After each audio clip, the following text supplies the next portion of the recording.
everyone. Myself Himadri Mittal, and currently I am pursuing Masters of Chemistry from IIT Madras.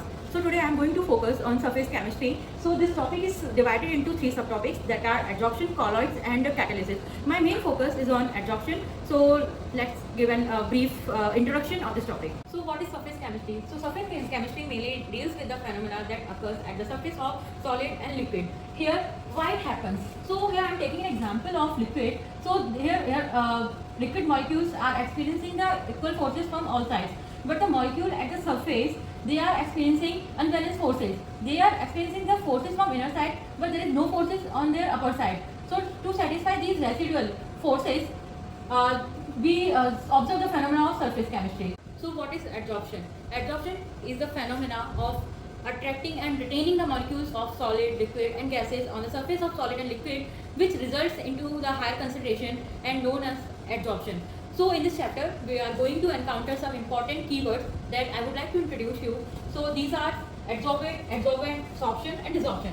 What is adsorbent? It is a substance which adsorbs on the surface of adsorbent, and adsorbent is the substance on which adsorbent gets adsorbed.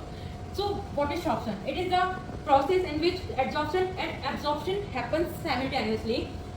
In further video, I will introduce you what is adsorption. For now, let us focus on desorption. It is a reverse process in which the adsorbent removed from the adsorbent. And let me give an example. So here I would like to give an example. See, we can consider these chalk pieces as adsorbent particles and this surface as adsorbent. So see, if we put them like this, it is the adsorption of adsorbent particles on the surface of adsorbent. The important keyword is repulsion, that is adsorption of gases on the surface of solid. So before proceeding further, I would like to tell the difference between adsorption and absorption. Adsorption is basically surface phenomena, and absorption is bulk phenomena. In the case of adsorption, you can see that these adsorbent particles are adsorbed on the surface of adsorbent, but in the case of absorption, the molecules goes inside the substance. And like you can take an example of a sponge that absorbs the water. Now I would like to classify them on the basis of rate. In the case of adsorption, rate increases in the beginning, then it constant after some time, because after some time the sites on the adsorbent get occupied completely. But in the case of absorption, it is increases continuously. But now I will give an example. So you have seen the silica gel pouches in your water bottle. Basically, these are adsorbent and they absorb the water molecules or the water vapors from your water bottle. And here I will give an example of anhydrous CaCl2, which absorbs the water vapor. So now I would like to explain the thermodynamics of adsorption. So basically, adsorption is an exothermic process. Why? Because the weak van der Waals forces plays a role between the adsorbent and adsorbent. So when it is an exothermic process, so you know that delta H adsorption will be negative. If it is negative and the adsorbent particles are adsorbing on the surface of adsorbent, so the spontaneity of the particles is also decreasing. It means delta H adsorption is also less than 0. So if we want that this process should be spontaneous, for this delta G should be negative. For this delta G equal to delta H minus T delta S, it should be sufficiently negative to get its negative. And when delta H equal to T delta S, delta G is equal to 0. It means at this point of time we attain the equilibrium of adsorption process. So now we will discuss some key factors which affect the adsorption of gases on the surface of solid. So first one is surface area. Adsorption is directly proportional to the surface area.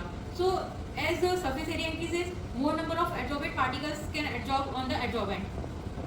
Second one is nature of gases. So the gases which can liquefy easily, whose adsorption increases. Now we can connect the nature of gas with a critical temperature, that is 8 by 27 Rb. So the gases whose critical temperature is more, they can liquefy easily, and the gases which have a van der Waals constant, that is responsible for intermolecular forces, so their Tc will be more and they will liquefy easily.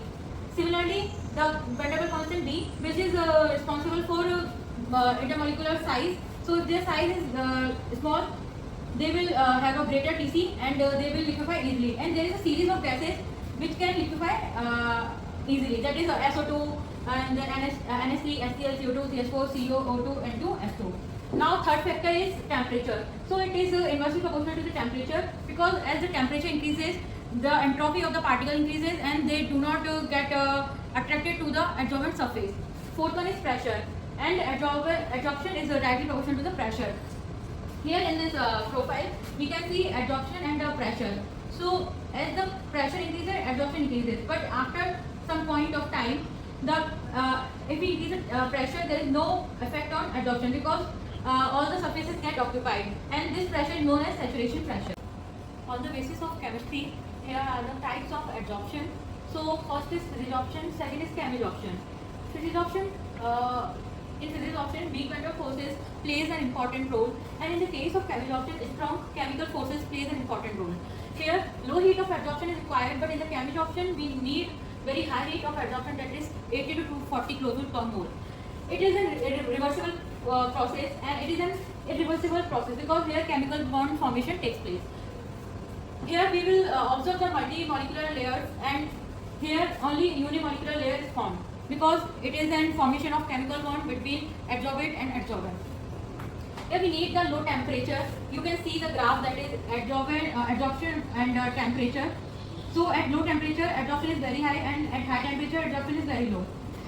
Here we need the high temperature because in chemisorption, for the formation of chemical bond, we need some activation energy. But as the temperature increases after this point, the adsorption decreases. Now we don't need the activation energy, but we need activation energy to activate the molecules to form the chemical bond. Here it is non-specific, any gas can adsorb on any surface, but it is highly specific because chemical reaction takes place. So a specific gas can form the bond with a specific adsorbent. It increases with the surface area. So as surface area increases, there is more sites on which adsorption can take place. Similarly, it is directly proportional to the surface area. As we increase the pressure, so physisorption increases, and similarly in this case, as we increase the pressure, adsorption increases. But this adsorption, in case of physisorption, adsorption is directly proportional to the liquidity of gas. As soon as the gas can liquefy, the physisorption will take place. But chemisorption depends on the gases which can react with the adsorbent. Okay. So now to sum it up, physisorption is basically a weak and reversible process caused by the weak van der Waals forces, and chemisorption is a strong and irreversible process caused by the chemical bond formation between adsorbate and adsorbent. So now for example, I give you an example of silica gel which adsorbs the water vapor is an example of physisorption, and iron dusting is an example of chemisorption. The process of physisorption can be understood by Freundlich adsorption isotherm.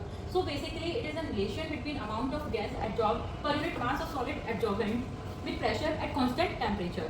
So the relation is x by m equal to Kp power 1 by m, where x is the mass of adsorbate,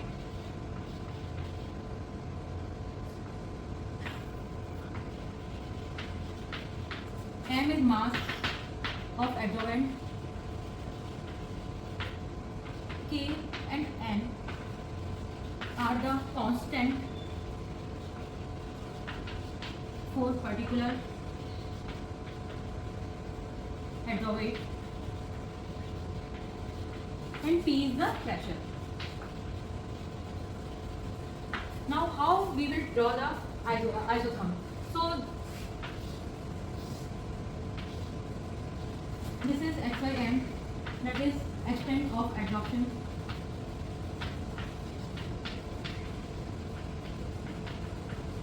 and this is pressure at constant temperature.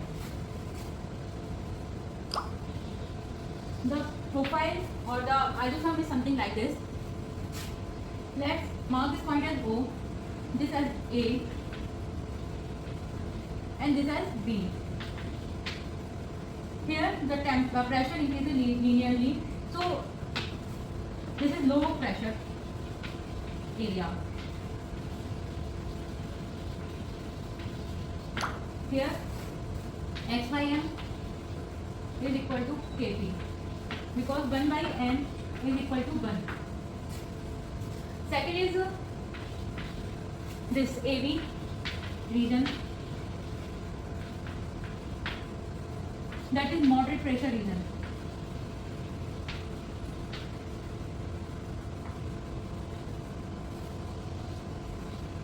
Here the relation turns out to be x by m equal to kp by 1 by n, and 1 by n is between 1 to 0. Third reason is high pressure region, that is from V to high pressure. High pressure region, here x by m is equal to k because it is independent of the pressure, it is constant at high pressure. Chemical absorption can be understood by the use of adsorption isotherm. So it is basically a relation between amount of gas absorbed per unit mass of solid adsorbent with pressure at constant temperature, and the relation is given by x by m equal to AP divided by 1 plus Bp. X is mass of adsorbate, m is mass of adsorbent, A and B are constant specific to nature of adsorbent.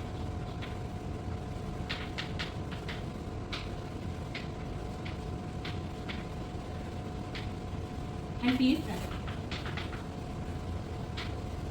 This isotherm can be given as x by m, where x by m is the extent of adsorption and P is pressure. This region can be marked as O, this point can be marked as A, and this is B. In the low pressure region, that is OA, low pressure region. Here in the denominator of this relation 1 plus Bp, if at low pressure 1 will be much greater than Bp, so the relation will become x by m equal to AP. So this extent of adsorption is directly proportional to the pressure. Now in the region AB, that is moderate pressure region,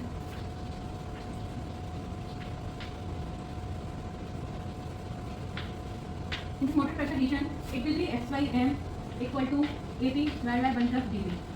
And in this high pressure region,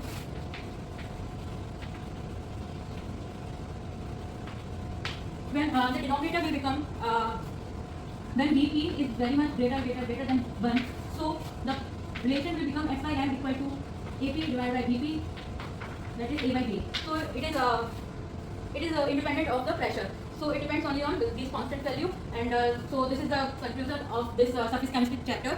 Thank you so much for listening.